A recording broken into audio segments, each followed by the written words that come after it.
Jiggy. He's realizing Jiggy Jaguar is better than me. So I'm totally serious about that, too. Presenting Jiggy Jaguar. Dang it, thought I could make it. It is the big broadcast. We are live, coast to coast. I remember right before I got sick, I said, I'm going to start saying when we are taped instead of we are live. Because I get tired of these radio guys that get on the air and they go, we're live. We're live from Chicago. They're proud of where they're from. We're live from Syracuse University or whatever. You hear all these radio guys. We're live from Southern California. We're live from the Paramount Pictures parking lot or whatever the hell. We're live from Vegas. It's always we're live. We're taped. I'm going to start saying we're taped. Oh, we're taped. Okay, let's go to our next guest. Our next guest is going to join us here in just a few moments. We're going to go to our next guest. They are going to join us hopefully here in just a few moments here on our big broadcast. And you can get a hold of us online over there at JIGGYJGUAR.com. And we do have a fabulous guest joining us here in just a few moments. Becky Rasmussen is going to be with us in Call to Freedom. This is an amazing book. And Becky Rasmussen, and one of the survivors of human trafficking. She is fantastic. She's an advocate. She's a TV personality, a YouTuber, and a founder of Call to Freedom. And of course, I always have to bring it up, even though I'm sure he probably won't hear this interview. Every single time that I see a press release where someone is listed as a YouTuber, I always think of what Michael Nagy, our photographer, told us one time, where he said, well, I have no choice. I have to go off and become a famous YouTuber. Becky joins us live here in our broadcast. Becky, welcome to the program. How are you, my friend? Appreciate it. Great, Jiggy. How are you? Pretty good, actually. So the website, calltofreedom.org. Talk to us a little bit about this website before we get everything started here. Absolutely. If you want to learn more about Call to Freedom, you can visit it at our website, calltofreedom.org. We were established in 2016, and we are an anti-human trafficking group that offers supportive services to those who have been victimized by human trafficking. So on our website, you can find how to volunteer, how to get involved. You can also order the book that we're going to talk about today that was co-authored by Mary, who's along with us today as well. And also Ruth, who is a grandmother, and both of those are survivors of trafficking. Fantastic. Becky Rasmussen is with us today. She joins us live here in our broadcast. And this book, absolutely amazing. First of all, talk to us a little bit about the book, and then we'll bring Mary in and have her chat us up about how she fits into this as well. Yeah, absolutely. So we started fielding calls from all over the United States. Call to Freedom is actually founded in South Dakota. Believe it or not, trafficking is happening in South Dakota as well as many other states. And we started fielding calls from Florida, Michigan, numerous other states of parents that were very concerned about what was happening to their child. They didn't understand. They had heard some of the red flags of trafficking and didn't know how to navigate those circumstances when they felt like their loved one was being victimized or potentially being victimized. And at this time, I had asked Ruth, who is a grandmother of one of our survivors, and Mary to collaborate together to find resources for parents that were struggling with their children who are potentially being recruited online for either sextortion, commercial sexual exploitation, or human trafficking. And they started to write, and it just all came together. And it was a collaboration of them sharing their stories, their lived experiences to put this together. And it came together very nicely. It's called A Parent's Guide to Understanding Human Trafficking and Healing Their Children. And really what we wanted to do is, a lot of times when those calls come in, there are a lot of parents that don't have hope and they feel like their child is out of control. And this book really provides that. It brings insight to the warning signs of what human trafficking or a potential perpetration of your child could look like. But also, if you're in the midst of it, how do you navigate with your loved one to successfully leave that situation, or to come alongside them, or even to understand the trauma that's happening to them. And it really provides hope and insight to be able to either prevent trafficking, intervene in trafficking, or support those who have been through human trafficking situations as parents, or even those individuals that are survivors as well. Fantastic. So Mary, talk to us a little bit about how you fit into all of this, my friend. Yes, thank you for having us. I'm just completely honored to be a part of this book and Call to Freedom. This is really a collaboration between a grandmother of a survivor and myself, who I'm a survivor overcomer of that would be classified as cartel trafficking. Yeah. So we sat down, the grandmother and I, for probably the past year, and kind of went back and forth on what does this look like. We didn't know at the time, but we said people have to know and get educated, not be afraid, but to really watch for the signs and understand, how do you support someone who has been through this horrific life. And when they get out of the life, what services are needed? How do you respond to somebody who has been through sex and labor trafficking? So the grandmother and I, we kind of brought this book together, presented it to Becky, and said, boy, we really think this needs to be published. It could really help a lot of people from the perspective of a loved one who has been trafficked, and then also the perspective of somebody who lived through it. We have got two great guests with us today, and they join us live here on our big broadcast. So, Becky, what do you want folks to get from this book? I want folks to get a hope, because when a family or a loved one is in a trafficking situation, it seems very hopeless to them. And this provides that they're not alone, that they're not the only ones that have journeyed in potential victimization or human trafficking. And there are stories that people have lived through those experiences. The hopelessness that comes with being in a situation like that and not feeling like you can control what your loved one is doing is very hopeless. And so our goal is not only for prevention, intervention, to provide support, but also to provide hope for those that are in those situations. That's awesome. So, Mary, what's been some feedback that you've gotten on the book? Well, it's been very, very positive. I look back at my own journey, and years ago, there was zero resources, services. People weren't talking about labor and sex trafficking. They weren't being identified. And so when people are reading this book, they're like, wow, I'm not alone. Whether it's a victim who's read it, somebody who's been in the mental health industry, whether it's hospitals, just people in the community, and being educated on knowing what are some signs, reacting to those, and really literally knowing that there is hope, that we can turn our lives around, and people see that. Other survivors have come to me to say, you provide that hope to know we can turn our lives around and that we matter. We have got a great guest with us today, joins us live here on our big broadcast. So Becky Rasmussen is with us as well. Calltofreedom.org. Becky Rasmussen is with us. So Becky, what are you hoping folks get out of the book? What are some of your goals for this book? Yeah, we want to. Our goal is to get this into the hands of every person in any United States area or abroad. And you can take from this book not only lived experiences, but also tools to be able to help you with your child growing up.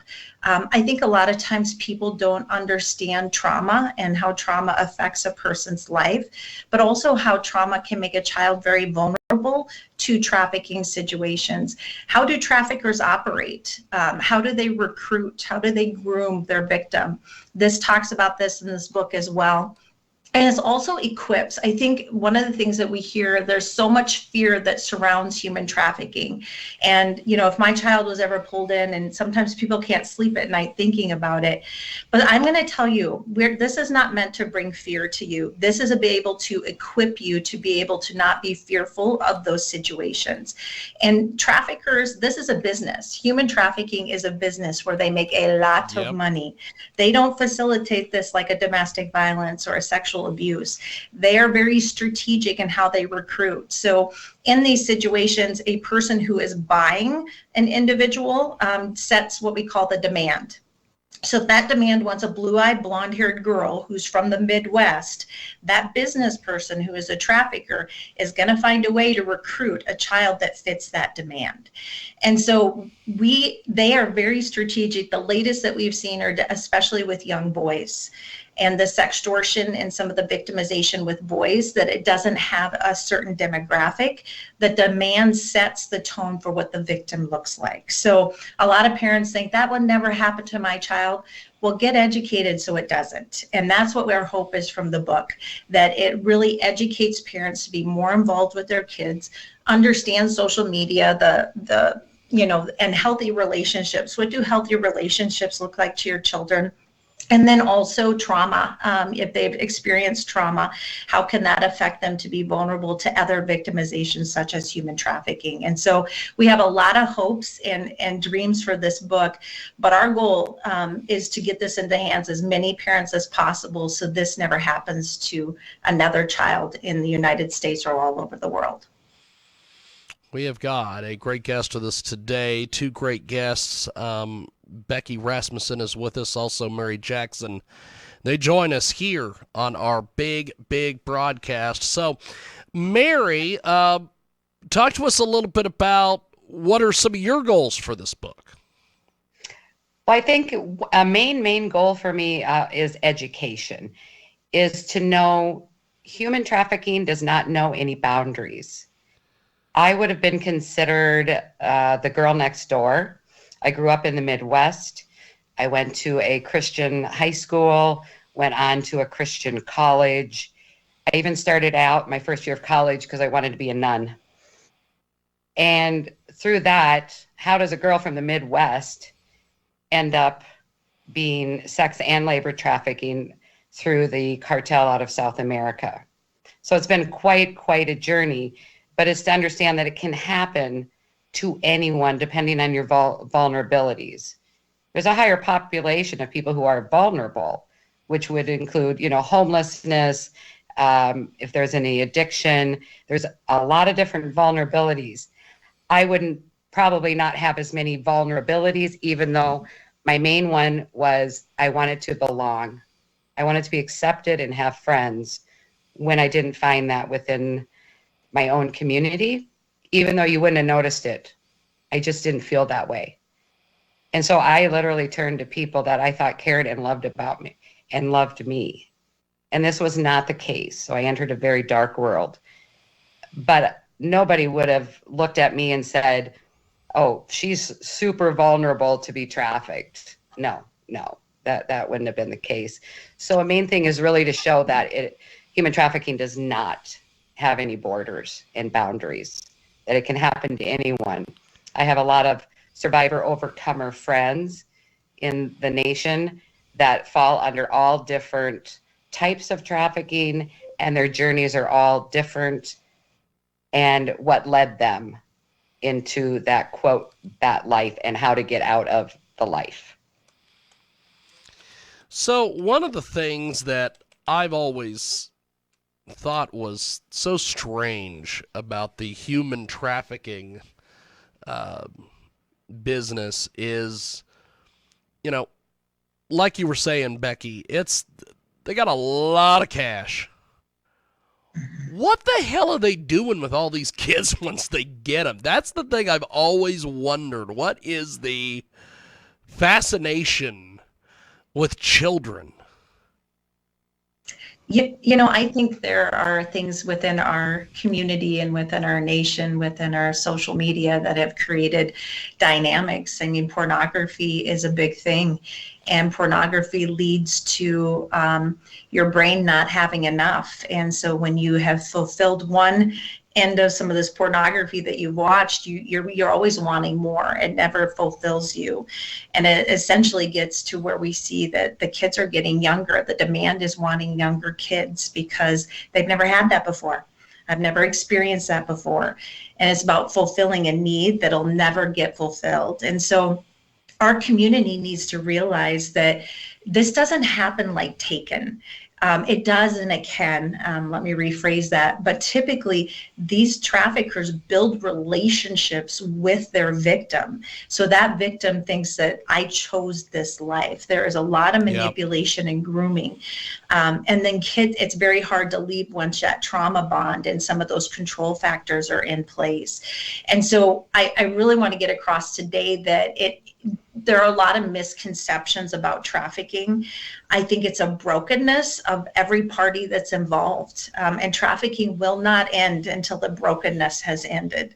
As long as we have a demand and people that want this, there is always going to be a business person that facilitates this. And so we really, as a whole, need to look at the entire circle of trafficking to really combat this and really understand, because this is business. They change their tactics. They change the way they facilitate this.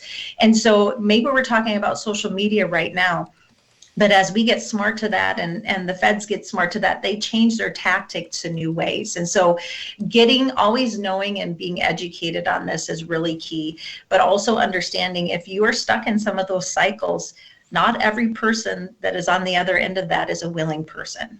And us understanding as a nation what human trafficking looks like, it isn't me, even though that person may be saying yes, we don't know what's happening behind the scenes and what force, fraud, and coercion looks like to that victim.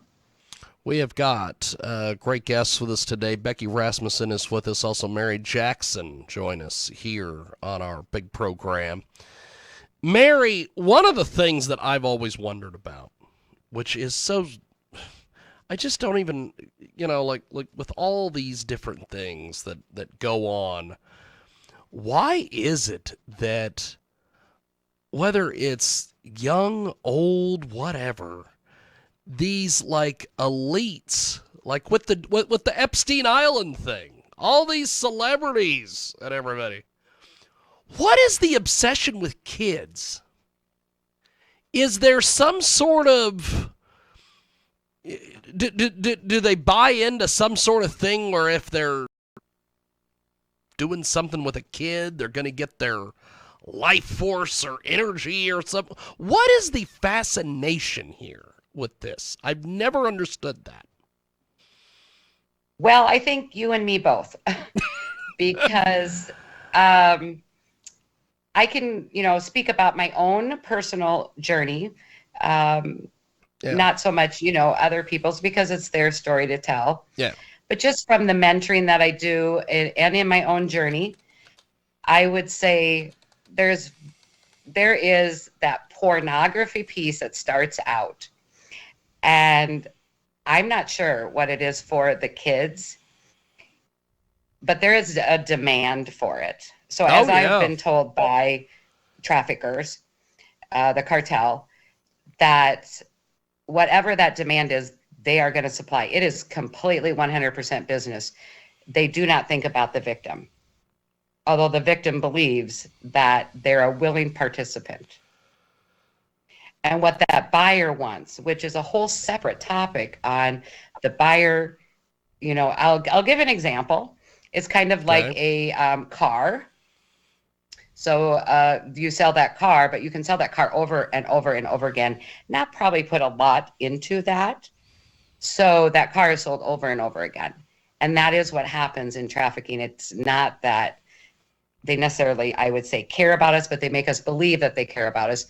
And the children, this could be within their own family, like whether their mom, their dad, their uncle, a friend, a neighbor is selling that child, is because that demand, and probably a whole separate topic on how and why people are searching for kids.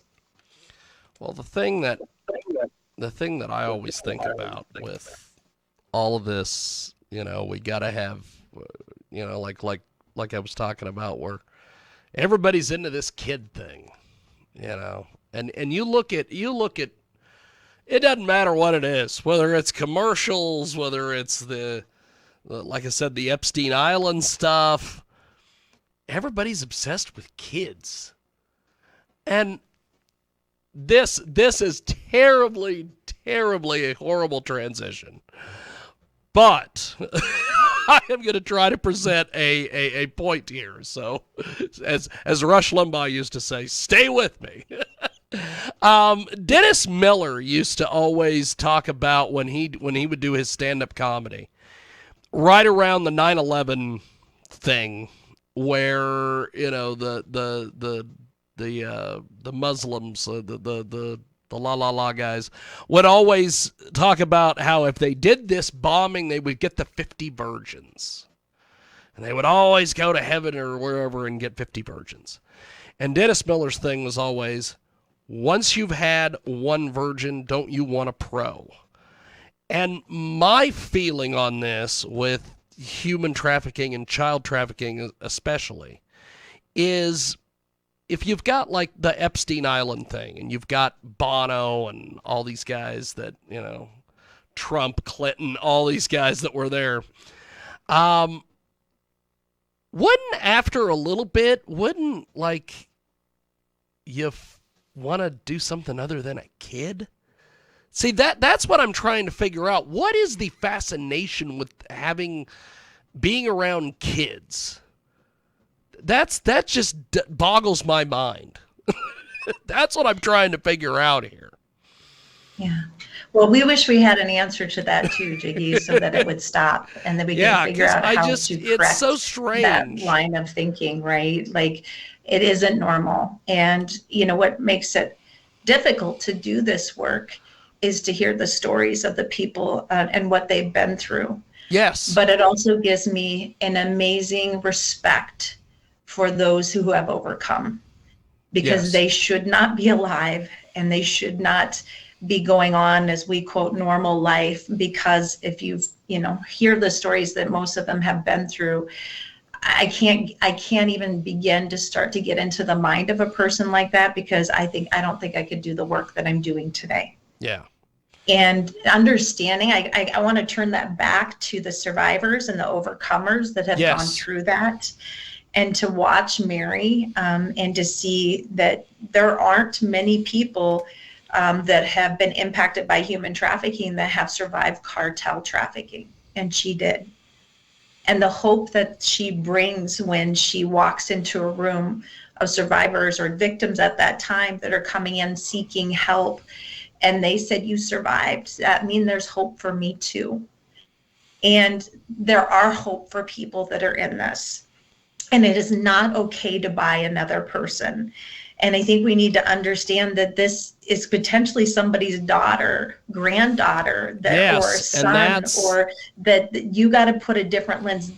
People don't choose this lifestyle. Some do, but there is always a reason behind that they have ended up in those circumstances if they are. Just by experience working with survivors. Somebody when they're 3-4 years old doesn't go, hey, I want to be a prostitute when I grow up. Yeah, they don't say that. That doesn't happen. So you're going to buy somebody and you're saying they're choosing this. Really?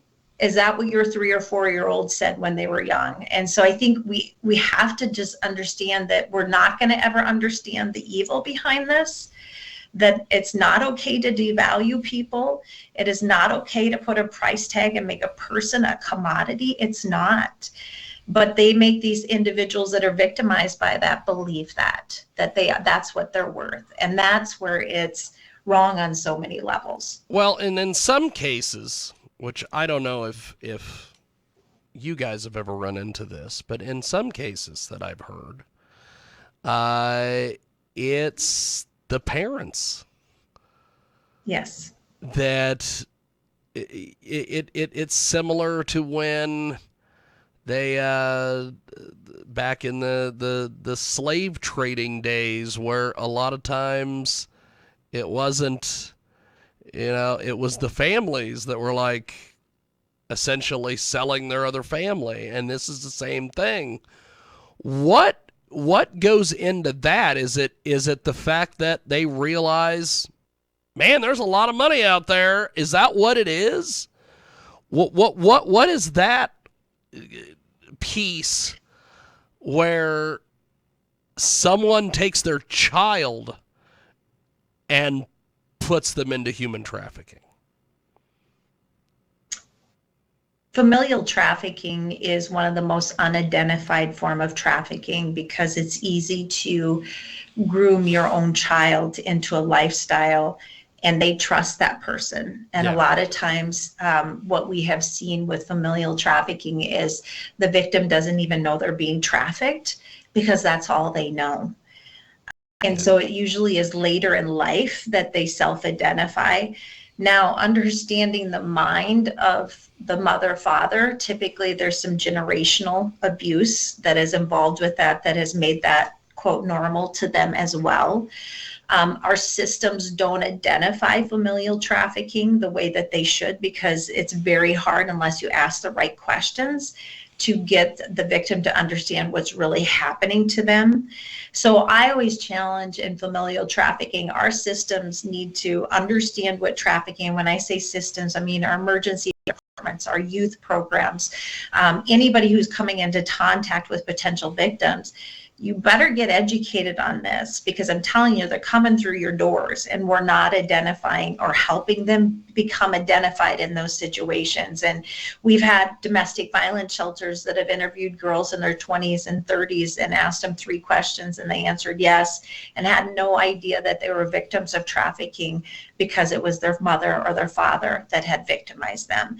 And so we need to do a better job as a system. I feel very confident in saying that, to better help identify these young kids in the early age within our systems that this familial trafficking is happening to. We have got a great guest with us today, 2 great guests with us. Mary Jackson and Becky Rasmussen join us. As we wrap up here with you folks, where is the best place to get everything? The websites, the books, everything. Yeah, well, you can go to Amazon and get The Parent's Guide to Understanding Human Trafficking and Healing Their Children, or you can simply go to our website, which is calltofreedom, spelled out.org, and you can order the book. You can learn more about warning signs.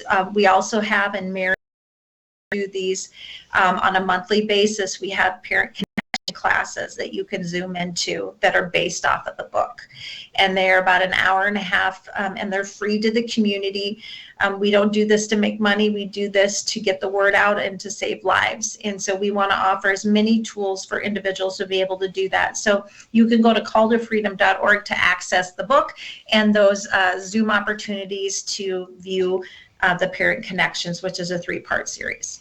Fantastic. Well, both of you are amazing. Thanks for making some time for us.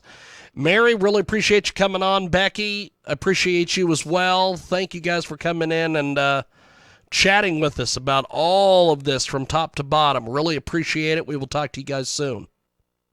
Thank you so much. Appreciate it. There they go. That is Mary Jackson, Becky Rasmussen. They join us here on our big program. And we are going to do this. We are going to take a